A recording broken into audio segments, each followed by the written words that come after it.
If you join me at the end of qualifying for the Italian Grand Prix, I sit pole position, which is a shock to plenty, I'm sure, because if there's one thing I'm not known for, it's pace. But anyway, it's lights out and away we go, and it's a decent start from pole position, but I immediately get screwed over by the game settings, or the lobby settings I should say, with the lap 1 no collisions thing. I just kind of get fucked over, everyone's going through me. It does save me a bit through the first chicane, but in reality, I can't just get fucked over. So, I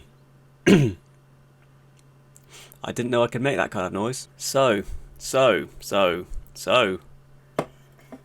Alright, we'll see if that's better. So as we come to the end of lap number 1, we sit in P3 despite starting on pole position. That pole position lasting about 50 metres. Heading down towards turn number 1. I think it's Robert, takes a very late dive, taps the back of our car, and obviously we lose a bit of traction. We managed to hold on to P3, but yeah, I'm now terrified of any braking zone. We were actually able to pull a gap on everyone that wasn't this Robert guy, and you know, thanks to the DRS and slipstream, he absolutely cruises past us. There's absolutely no point in us trying to battle him at all, down that straight at least. Despite losing touch with the race leader, we were actually sort of holding on to the back of P2. You can see him off in the distance there. And now as we come through the curve of Grande, we're going to be challenging Robert down towards turn number 4. We've got the slipstream, a little bit of ERS usage. We're going to try on the outside out to the second chicane, but we don't really have the overspeed to make an attack. However, just a few corners later, Robert runs right. That is fucking hard to say, Jesus Christ. But a few corners later, Robert runs... Shit, I will get this. But a few corners later, Robert runs wide. Sure, we'll take that one. Anyway, we are in a slipstream, we've got DRS, we're heading down towards Ascari. Pulling to the left hand side, he doesn't really put much of a fight, I think he understands how this track works. That'll be assigned to Ascari, we're back up in the P3. This P3 lasts about 200 metres, Robert gets us back down towards Parabolica, but we're going to get DRS down the main straight, so really we've not lost any time at all, and because of this understanding between myself and Robert, we're actually managing to catch onto the back of P2 a little bit, so it's all working out really. Robert is actually able to hold on to P3 through the first chicane, but it's a repeat of the previous lap, through Curva Grande right on the back of him, with ERS and with a little bit of slipstream. We're going to pull to the right hand side once again, and this time we're much more alongside him. Under braking, we're going to go around this outside through turn number 4. It's another clean move. I mean, it's weird racing someone that's actually clean online. I'm sure it won't last. Lap number 6 now, we're going to be boxing at the end of this lap. Robert is pressuring us down towards turn number 1. He tries to fake us up the inside, and then someone, I have no idea who, just appears out of nowhere, sends it down our inside, makes us cut the first chicane. We get a penalty, and so we hit him out the way in retaliation and basically just tell him to fuck off. Now we're going to be working with a 3-second penalty. We've lost position to Robert. I think for legal reasons it's best I don't repeat what I said while I was driving. Other than the 3-second penalty though, it didn't really cost us too much time. We're still battling Robert, up the inside towards Ascari. We don't really have a lot of space to work with, so we're forced to cut the corner, but we made the move stick regardless. Back up in the P3. Or actually a net P3, technically P2. And at the end of lap number 6, we're going to pull into the pit.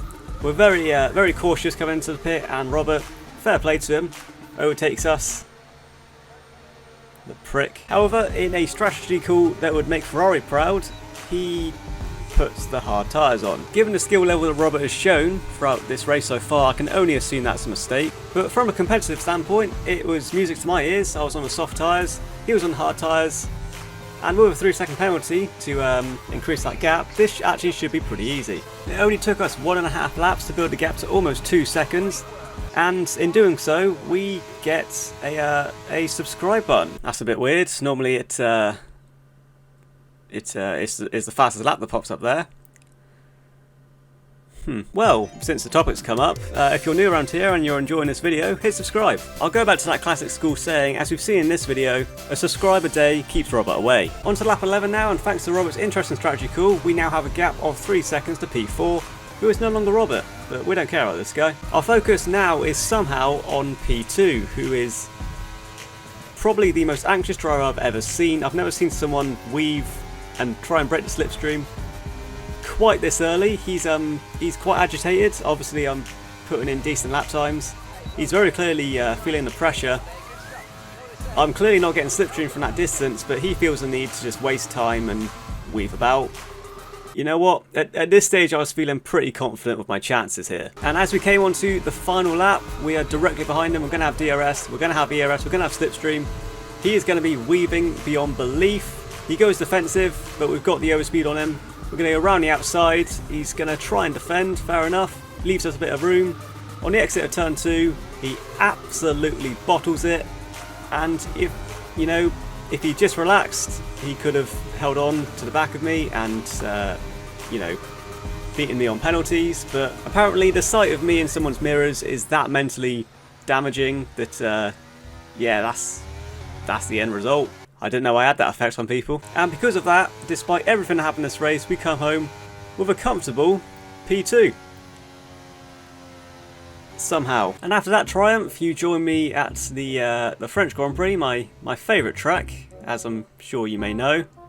But it went pretty well. We qualified P2, which may be shocking to some of you until I go to the next screen and show you only 8 people were in this lobby and only 4 set at a time, and I was half a second off P1. Just to rub salt on the wounds, it was absolutely chucking it down during the race, and for some reason I had the bright idea to start on intermediate tyres when everyone else was on wets.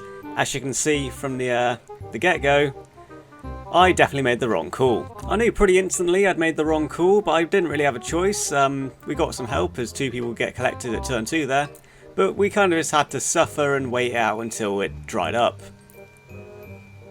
Hopefully it'd be quite soon. Obviously I didn't have the pace, and from P2 on the grid it was a pretty underwhelming start, although we were holding P3 until I completely lose the car, and it, you know what, in my defence, I think I handled that quite well. That could have been a lot worse, but we did lose only 1 position, and yeah, we're still very much suffering on this set of tyres. Obviously my engineer was screaming at me to get into the pit, but I'm a stubborn bastard, so I wasn't going to do that. I'd made my decision, I'm just going to have to live with it. And in reality, all I needed to do was, just get the laps in and get used to the car and get used to the grip and not put it in the wall. Awesome. It's fair to say the Italy race was the highlight of my day when I recorded this. I don't think there was a single moment in France that I did anything remotely impressive. I'd just like to take a moment to say thank you guys for watching this video. I hope you enjoyed. If you did, leave a like and hit subscribe if you're new around here. I absolutely hate France. I don't mind Italy apparently. Have we hit 8 minutes yet? Yes, okay, see ya.